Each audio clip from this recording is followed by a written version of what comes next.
Hello. Sorry, I'm just pinning the book title, then I will turn the book around. The camera around. After many days. Hi guys, thank you for coming in. I'm pinning your book, the book title, and then I will. And After Many Days by Jowhor. How are you guys? Jowhor Ile. Okay. Today I'm reading from a book I've had but never read. And After Many Days. Okay, great. I've pinned it for you. So let me turn the camera around. Then we can start with the reading until 5:30. Hi guys. How are you? Oh, Milimi's books are still behind me. I try to hide my book titles with his books whenever he's doing his reading. Okay, how are you guys? I am reading a book that Happy Tuesday. Hi, Reader's Warehouse. Welcome. Yeah, it says it's freezing cold today. Yo, guys, I'm indoors. I don't go anywhere. I only go outside in the morning when I go run. That's when I feel the cold. But yeah. How are you guys? How's the reading going? How's everybody? What are you guys reading? Have you guys went to Reader's Warehouse? Reader's Warehouse, do you guys have any sales? Let us know so we can come and visit you. You love the t-shirt. I have the book on the way. Yay! Black tags. I love it too. Thank you. So today I felt like wearing my kimono. But yeah. And I put on some gloss. So this book today, I decided to read this because there was an announcement today in this author. I googled the author and I remembered that I've seen. Thank you. Thank you. I decided to read this book because I could recognize the name and I knew that I have it on my bookshelf because he has been shortlisted. I'll tell you now, for an award. Not an award, but I'll tell you guys now. I forgot now what awards are they, but it was today's some of the. I'll tell you guys. Anyway, so this author was the 2016 Etisalat Prize. He won the Etisalat Prize for literature for this book in 2016. I got the book at a book sale. At SA Book Fair. It was at SA Book Fair 2018, yeah. And I got it for $50. So it's not $50 now. But yes, I got this at the 2018 SA Book Fair exclusive books stand.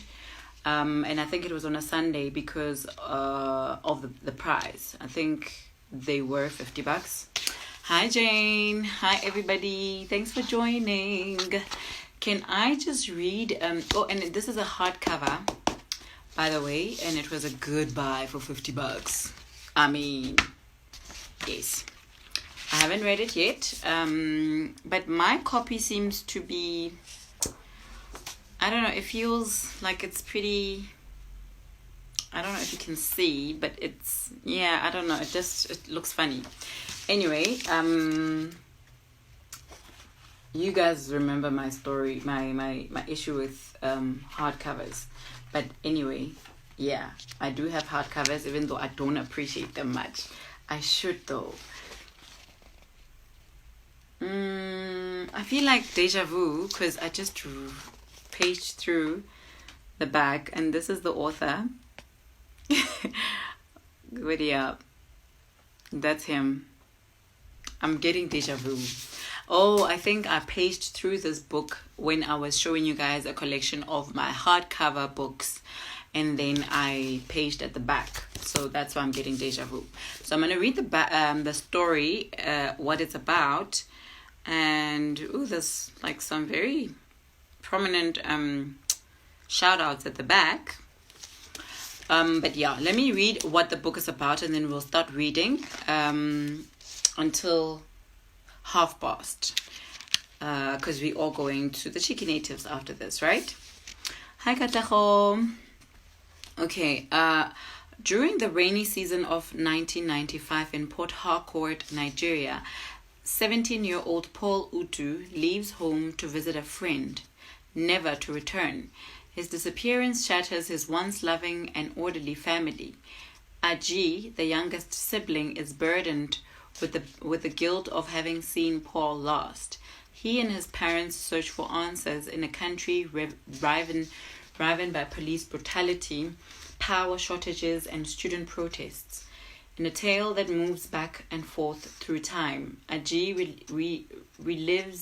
relives a trip to the family's ancestral village, where he and his family listen to the myths of how their people settled there, while an oil company creates tensions that threaten to destroy the community.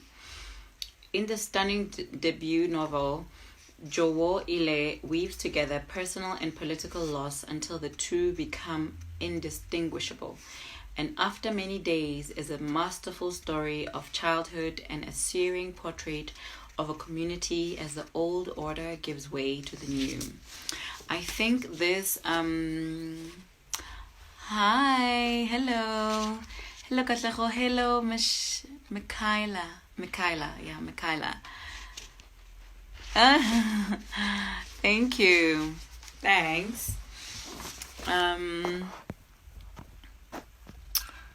Hello everybody. So this is an award-winning book, guys. I hope I've managed to convince you guys to read it with this first chapter of reading. And please remember, the book goes back to different times in between as well. Hi Bradley. Hi Lorraine. How's that? Okay, chapter 1. This is what I'm reading. And After Many Days, I was actually stalking the author, and I saw that there was another cover of this book. I think that is the paperback. So maybe if you are on Goodreads, you can look at the different covers if you're not into hardcovers like this one is. But yes, and After Many Days, chapter 1.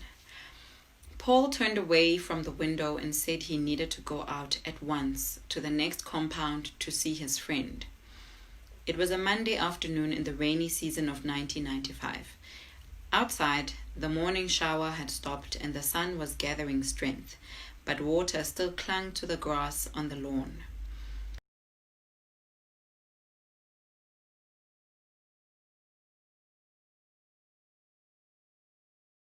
Hooked up the back of the chair. If Aji heard, he gave no sign. Aji sighed as a woman presenter's voice came on the radio, cutting through the choral music. Why do they always interrupt at the best part?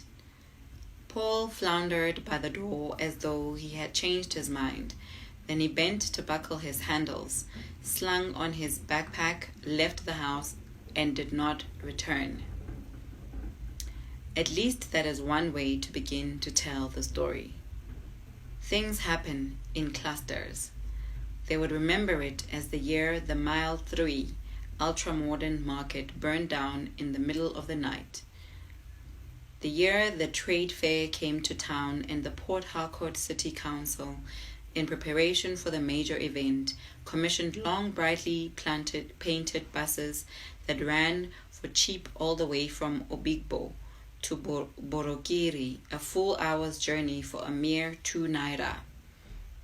It was the year of the poor, of rumors, radio announcements, student riots, and sudden disappearances. It was also the year news reached them of their home village, Ogiba, that 5 young men had been shot dead by the square in broad daylight. The sequence of events that led to this remained open to argument. Ajee stretched out and yawned, then dropped his arm and let it dangle from where he lay on the couch. He heard the gate creak as Paul let himself out, and the house fell back to the radio music and the sound of Bibi, their middle sister, blow-drying her hair in the bathroom. Ajee and Bibi were due back in school that weekend. Their tin trunks were packed, school day uniforms already ironed and hanging, waiting in wardrobes. Ma went through the school lists, as she always did before the start of each term, checking to see that everything had been bought. Paul had finished his final school certificate exams in June, so he stayed at home while Ajee and Bibi spent hot afternoons at Mile 1 Market with Ma, buying school supplies for the term. Textbooks, notebooks, buckets, mosquito nets, provisions, T-squares, drawing boards, four-figure tables, cutlasses, brooms, and jerry cans. Their father, Bendik, had decided that since Bibi's school was on the outskirts of town, she would be dropped off on Saturday evening. Ajee's school was 4 hours away, so they had reserved all of Sunday for his journey.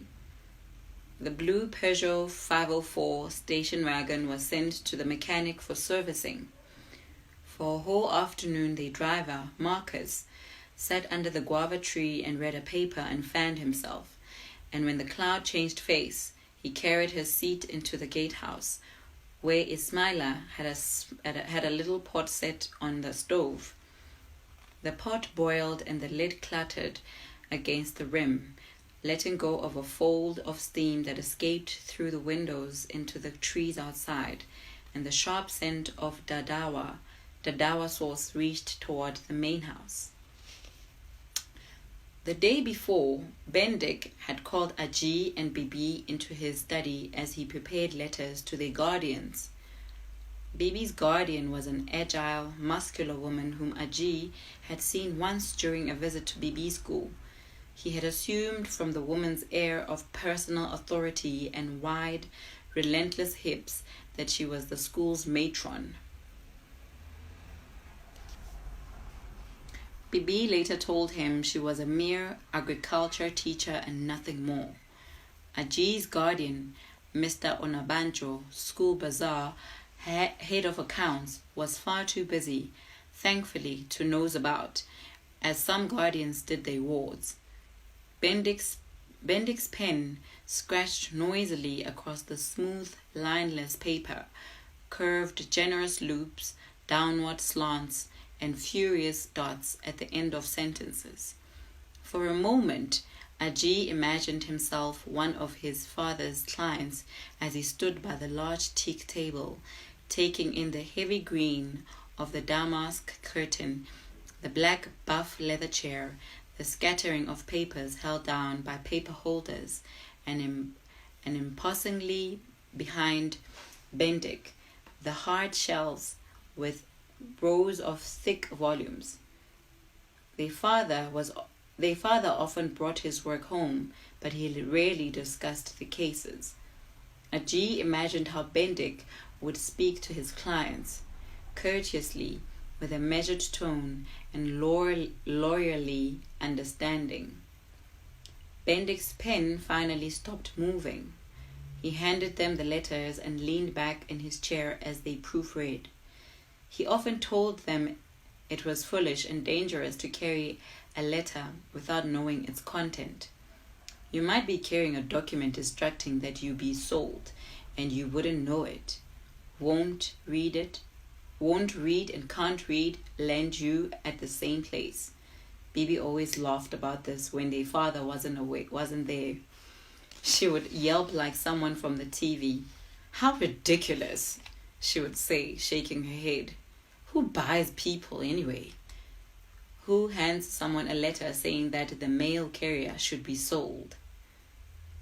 By the evening of the day Paul disappeared, there was some concern regarding where he might be, but everyone believed he was on his way back, that he would show up at any minute. The creak from the gate each time was him. Bendik didn't go into his study to work for an hour or so, as he often did. He came out to the parlor and stood by the room dividers, buttoning his shirt, though his eyes were fixed on Ma. "I'm just going to walk to the gate," he said, and Ma nodded, murmuring a response but never looking away from the pile of papers she was marking on the dining table. She shuffled some and then set them aside. "Bibi, please see that the phone receiver is properly placed." Bibi picked up the receiver and dropped it gently. A click escaped, and then she picked it up again and replaced it, just to make sure. Bendik came back a few minutes after. Ma looked up at the door hopefully as he walked in. "Nothing," Bendik said, "but there's still time." They sat in the parlor until long after midnight. Twice the lights went out, but no one moved or even muttered "Nepa" with the usual irritation. The lantern stationed in the passage stayed trimmed low, casting a yellow light beside the eddying shadow of the curtain hem. Generator engines started up in nearby compounds, one after another, and then together became a steady roar for several minutes until power was restored and ordinary quiet returned as the engines were killed off. The silence was so sudden and pure, it seemed as if the clock on the parlor wall had come to life. The slender second hand scratching its halting way around like a cripple. Bendik looked up at the clock. "It's way past your bedtime," he said to Bibi and Aji. He took off his glasses and wiped the lenses slowly with the edge of his wrapper. "Wherever your brother is, he has probably decided to sleep there tonight. It's too late for him to be on the road. We will see him in the morning." Bendik said the last sentence with conviction, as if he had kept Paul somewhere safe for the night and would make sure to call him out in the morning. Sure. Aji found it easy to fold himself into Bendik's confidence. The calmness in his father's voice, the certainty, felt much better than the roar of noises in his own head. Bibi was standing behind the sofa where Ma sat, her hand on the headrest beside Ma's dark, straightened hair, and Aji could tell Bibi didn't want to go to bed either. "But sleep where?"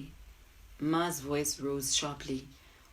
"Where could he have gone that he cannot return home tonight?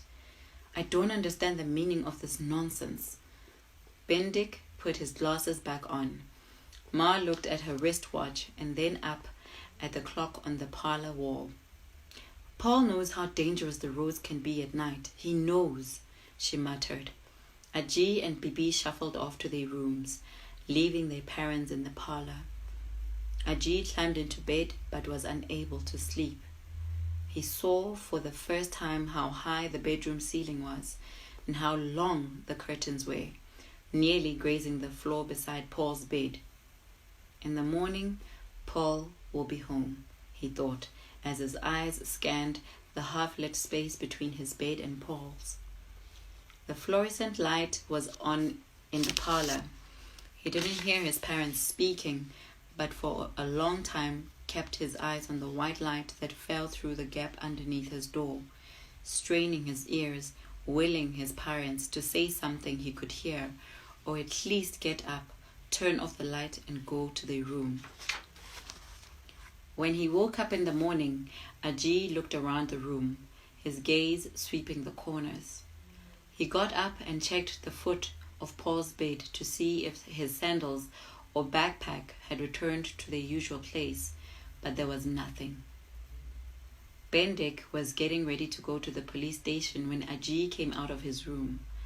He heard Bendik's voice and walked into his parents' bedroom, where Bendik was combing his hair before a standing mirror.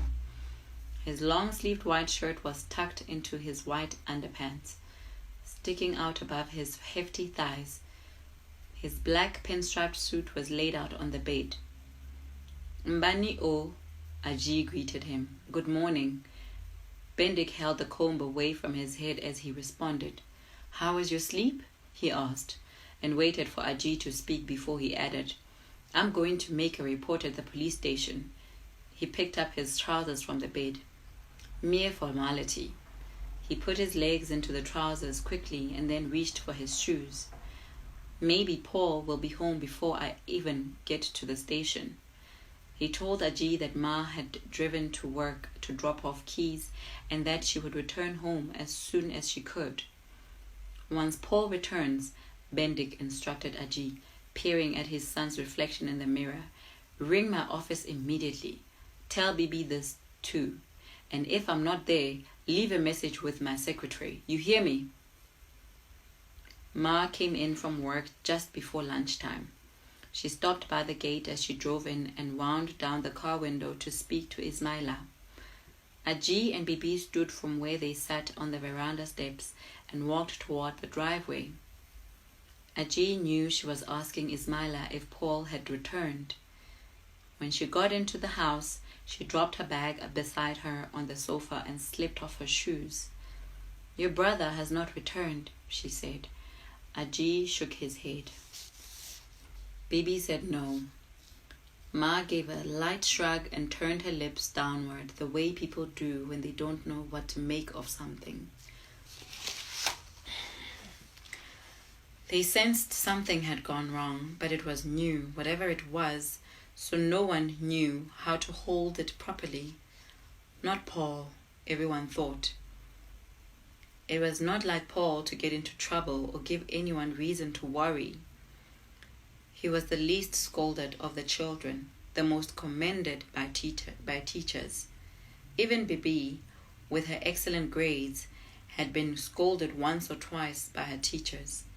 One teacher explained to Bendik that although Bibi was a sensible girl, her occasional impulse to fall in with the wrong crowd had to be watched for and curtailed. Aji made up for his siblings' good behavior, frequently fighting, reading novels during lessons, perpetually making noise. Teachers' remarks in his report card ranged from subtle complaints to terse rebukes. A little careless in his work. If he talks less, he will do better.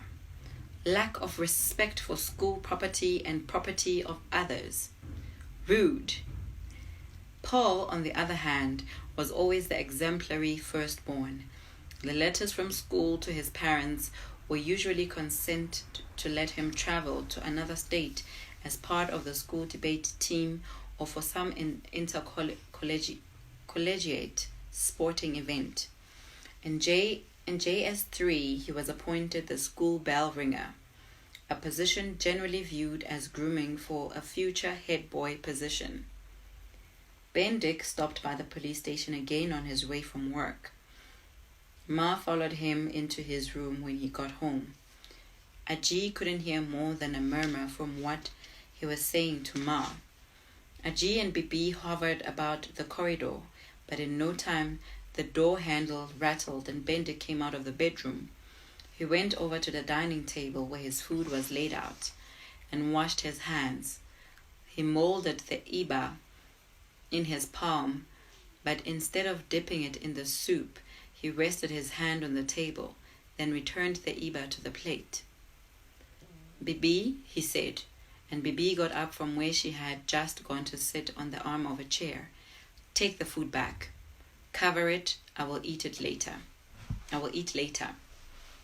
That night, Ma began making calls to friends. She spoke with caution, wording her questions carefully. Had they seen Paul? Had they heard anything about him? Had he come around to their place? He hadn't come home in nearly 2 days. Some people kept her longer on the phone, and Ma would respond, I don't know, about 12:30? We've reported it, but we're looking everywhere. They sent word to family friends. Like the pendulum on the parlor wall, they swung to either end, dread and hope, but generally stayed in balance. No hysterical outbursts, no screaming and pounding the walls for answers, no silent bitter tears that soaked the pillow when you lifted your head in the morning. There was just stillness. Something quiet crept about the house, made you feel a sudden chill, and sprayed your arms and neck with unexpected goosebumps. It was Auntie Julie's coming that in some way shook them all awake.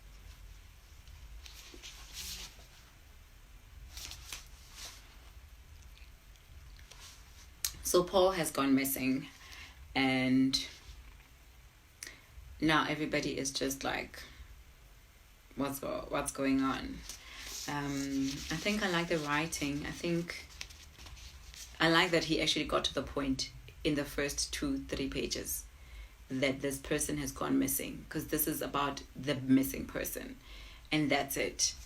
Unlike yesterday's book where I felt like it was dragging. You can watch yesterday's reading on IGTV, I mean. But yes, I think I'm going to continue reading chapter 2, and the chapters are short. Okay. Hi everybody who is here. Hi Piso. Let me see. So I think I like the book. I don't know if any of you guys have it. Simole, have you read it before? It is by Jowhor Ile. I think that's how you say his name. But he is the 2016 Etisalat Prize winner of literature for this book. I don't think he has any other book out. But yes. So I did say I was going to I'll let you know which prize. Okay, maybe I can check here. I'll tell you now what then I'll continue reading. But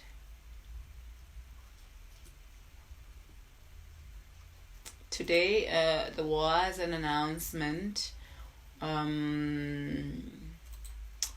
There was an announcement for the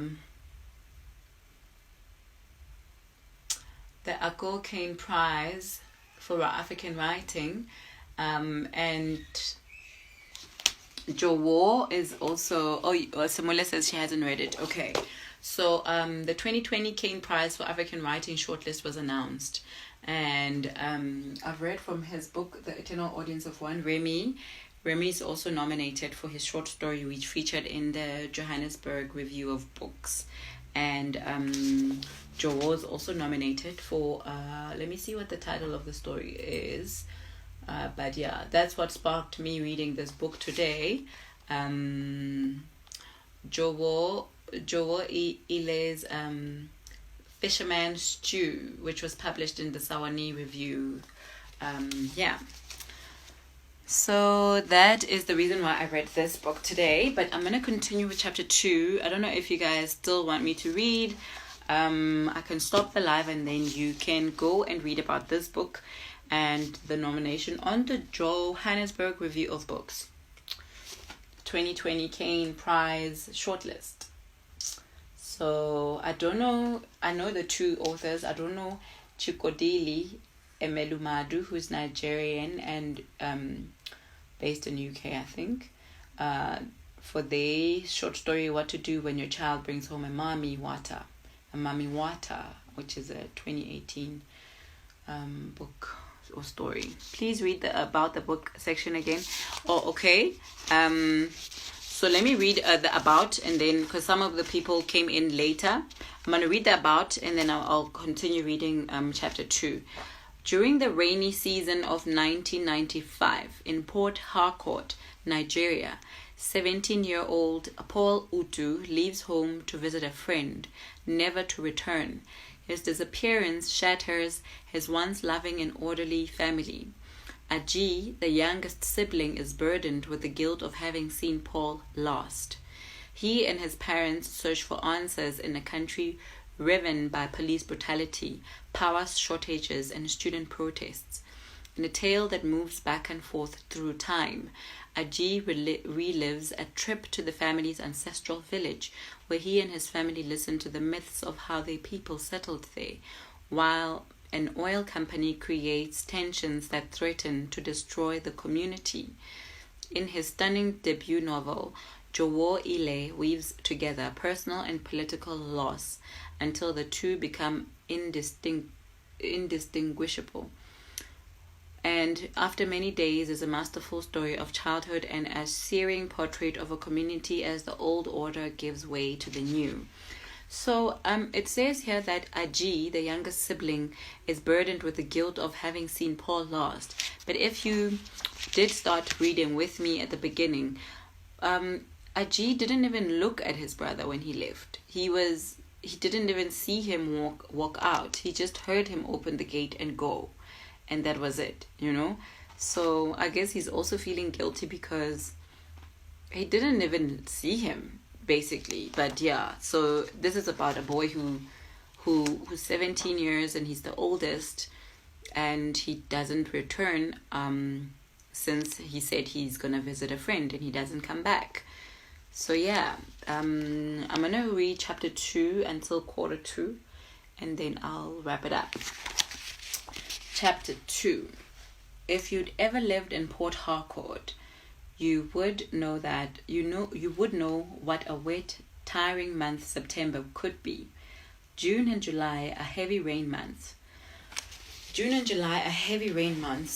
The rains stomp through the city, throwing punches, felling trees, striking down electric poles overnight across roads so that early bird motorists get stranded, their headlights trapped in the pre-dawn wetness, counting on the help of passers-by to move a fallen tree off the road, to pry out tires stuck in loam. By early August, everyone, even the TV stations, celebrates the onset of August break. 2 dry weeks of sharp sunlight, more or less. Wedding planners gauge and take advantage. On Saturday mornings, Trans Amadi Road clogs up the traffic. A tangle of cars, buses, trucks, and taxi motorbikes storms out from Garrison Junction to Nwaja Bridge, all the way to Elakahia. Various wedding parties run late for the service, hurrying the other way across town toward the reception venue. Aji once saw a bride, her dress blindingly white in the sunlight, her pineapple hairstyle tightly gelled and held down with a tiara, a light from a black Benz, with visible encouragement from her cohort. They had flagged down an Okada for her while she sneaked her way through the traffic with her maid of honor on her tail. She hoisted up her satin dress, the maid of honor holding on to the chapel train, and then heaved herself onto the pillion of the motorbike to make her own wedding ceremony in time. There was the early gleam of sweat on her neck and forehead, and the bouquet of flowers in the grip of her left hand was pink and yellow and plastic. Evening air swells from blaring microphones as churches set up camps in open fields for crusades and miracle revivals. The crowds spill out on the field. Parked cars litter the adjacent roads.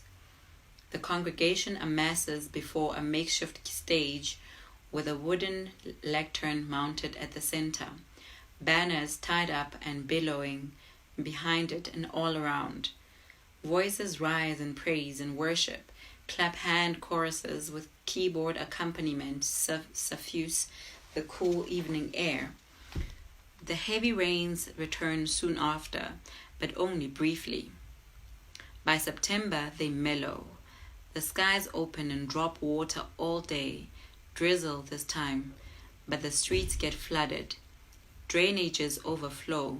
Okada men in rain capes hang about under the eaves of roadside shops, shielding their motorcycles from the water. Oh, so an Okada is a motorcycle. Okay.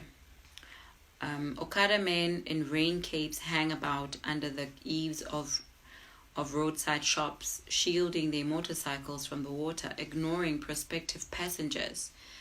Auntie Julie came in the drizzling rain when she heard Paul had disappeared.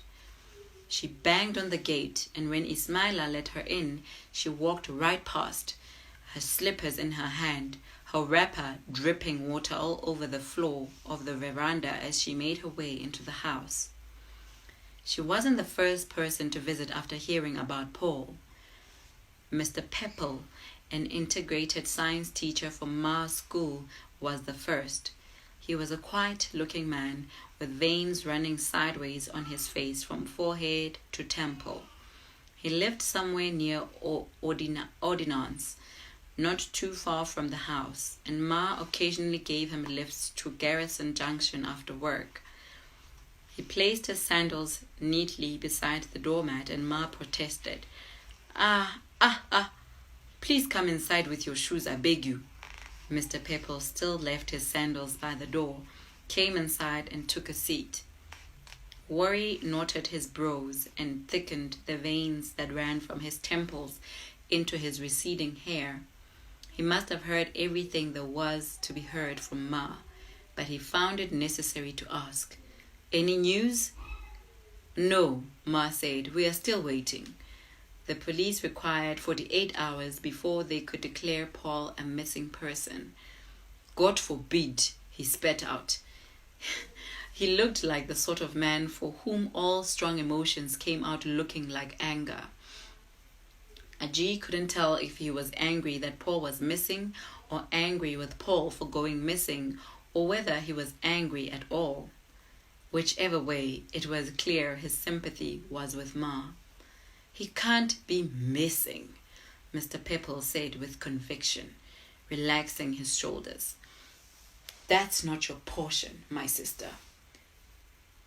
He told his brother he was going over to our neighbor's house just across the road, Ma explained, looking at Ajee. Ajee confirmed with a nod. He was the last person to see Paul, the last person Paul spoke to. They always returned to that moment and settled on it as if the mystery had to be unearthed from there. But our neighbors traveled over a week ago. She drifted off. I don't understand it. What would he tell a lie for? Or maybe he was going somewhere else and said that in error. Mr. Pepple allowed some time to pass before he leaned over to the bottle of malt on the tray before him. He had said he didn't need a glass. He held the brown bottle by the neck and tilted his head back. The man's throat worked itself up and down as he swallowed another mouthful of the sweet, dark malt drink. Then he took a breather and rested the bottle on the tray. Does he follow bad friends?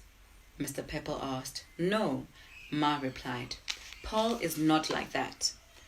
Ajee was irritated by Mr. Pepple's silly questions, but he couldn't help noticing how tired the man looked in his fading blue shirt, a little disheveled, like an item picked up and dropped all of a sudden.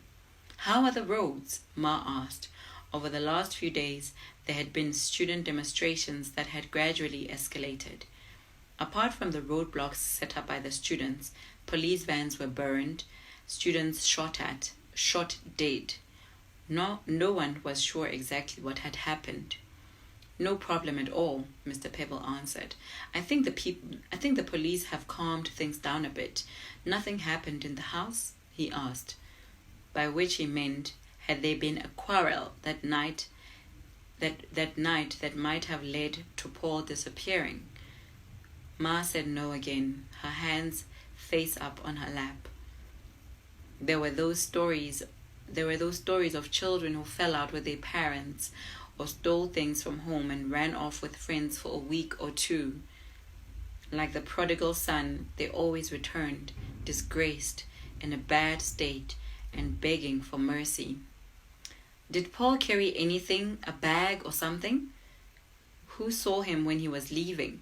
Mr. Pepple was asking all these questions when Bibi pushed a thick encyclopedia off the dining table and it hit the floor with a loud thud that made everyone jump. Ma asked Bibi what that was, and Bibi gave some indistinct response. Ma continued explaining to Mr. Pepple that Paul had gone with his school bag. She further explained that it wasn't unusual. Paul sometimes had cassettes, videotapes, magazines, books, or video games in his bag when he went over to see his friend. Just number 8 here, Ma said, pointing in the general direction of their neighbors. Ajee's eyes followed the stretch of her hand as she pointed to the parlor wall, and he imagined Paul trapped within it, hearing them worry aloud about him, but unable to speak or free himself. Disbelief hung across Mr. Pepple's face. Ajee would come to spot his this reflex in people, their keen questions, then the sudden letting go, as if something in the story didn't add up, but they were prepared to accept it all the same. Auntie Julie wasn't like this. She fell into Ma's arms once she got into the parlor and cried out with a loud voice. Her hands gripped Ma around the waist. Ma stood stiff in Auntie Julie's grip, her own clothes taking up water. Come and change your clothes, Julie, Ma said, before cold enters your body. When they came out, Auntie Julie was wearing one of Ma's boobos, made from green adire. The loose gown with wide-opened arms seemed a little too big for her. Julie sat on the sofa and shivered her legs while Ma went into the kitchen to make her a hot drink. She asked Bibi to get her a blanket from the bedroom. Then she began talking aloud to no one in particular about how devastating it must be to carry a child in your womb for 9 months, and then this. These children have no sense. How could he just go somewhere without telling anyone? Where did he go? They just don't understand what a mother feels. Her soliloquy was about to flow into mournful singing when Ma came out of the kitchen with a steaming mug of Bonvita. She handed Auntie Julie the chocolate drink and warned her that it was hot. Auntie Julie took the mug from Ma. Thank you, she murmured, and immediately placed it on the side stool as if the drink were getting in the way of something much more important. These children, Auntie Julie sighed, looking at Bibi and then Ajee as if they might have it in them to behave the same way Paul had. If their brother could act in this manner, God only knew what to expect from the pair of them. Ma, already burdened with her own worry, had to play consoler, silent arbiter in the room and protector of the 2 children. Her voice also took on a warm braveness to soothe Auntie Julie. It's okay, she said. Paul will come home. We will find him. Auntie Julie nodded. How many days now? Ma put her fingers up. Nearly 3 days now. About 12:30 Monday afternoon was when he left. 3 days, Auntie Julie's voice hit the ceiling. She shook 3 fingers in front of Ma's face. Jesus Christ! I thought it was only last night. You know these quiet ones. They are the ones who surprise you. Bibi left the parlor. Ajee just sat there, looking up at the clock. They were expecting Bendik from the police station. Yeah, I thought of apartheid disappearances when I read about this. Sure, guys. So this is what I was reading. Let me get hello Dudu, how are you?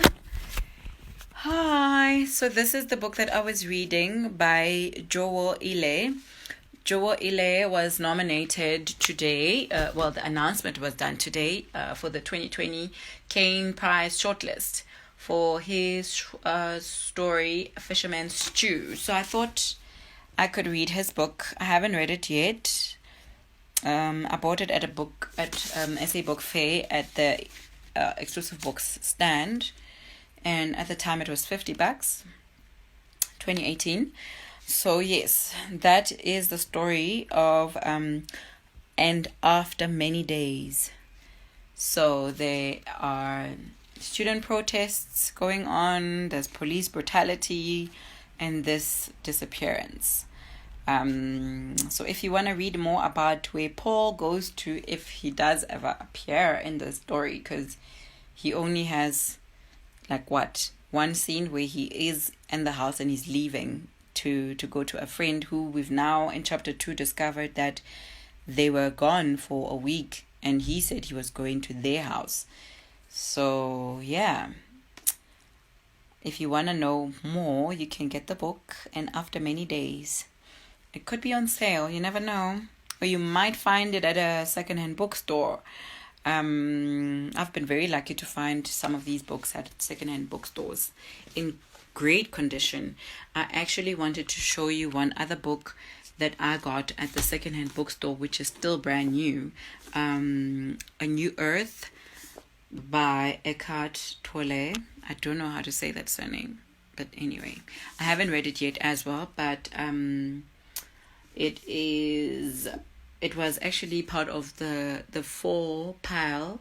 I do have it on the timeline somewhere where I share secondhand bookstore book haul, and this was almost, it went for nothing actually, because I had a credit on my secondhand bookstore account, and I got it for that much. Interesting story. Yeah, I also want to know now. And Taya Selassie says, one rarely finds page turner and poetry in the same sentence, but And After Many Days is a rarity indeed. At once calm, collected, lyrical, and heartbreaking, Ile's debut is many things: an achingly tender portrait of family life, a brilliantly executed whodunit, a searing critique of Nigerian politics, a meditation on love. I couldn't put it down and was forever changed when I did. The Utu family will stay with me always. So that is what Taye Selassie, author of Ghana Must Go, says about this book. So this is what the words that I just read now are from Taye Selassie. And yeah, Viso says, interesting story. I want to know how it ends. Yeah, I know. Now I can't wait, because Taye's words alone, Jay. And author of Beasts of No Nation, Uzodimma Iweala, says, And After Many Days is a brilliant novel that paints a vivid picture of a changing society, effortlessly shifting between moments and years, all while keeping us grounded in a growing boy's understanding of himself and the surrounding world. It is a book that offers profound insight into a country that headlines can never capture. A wonderful debut. Ha! Guys. So this is something that I think... Oh... Binyavanga Wainana said, Jowhor Ile is a rare talent. This rich book is ripe with mood and full of love, masterfully written with a perfect emotional pitch. Nigeria has a new star. Guys. So, And After Many Days is that good? So those are the praises, guys. Let me give you a little bit about the author, Jowhor Ile. There's a very nice picture of him here at the back.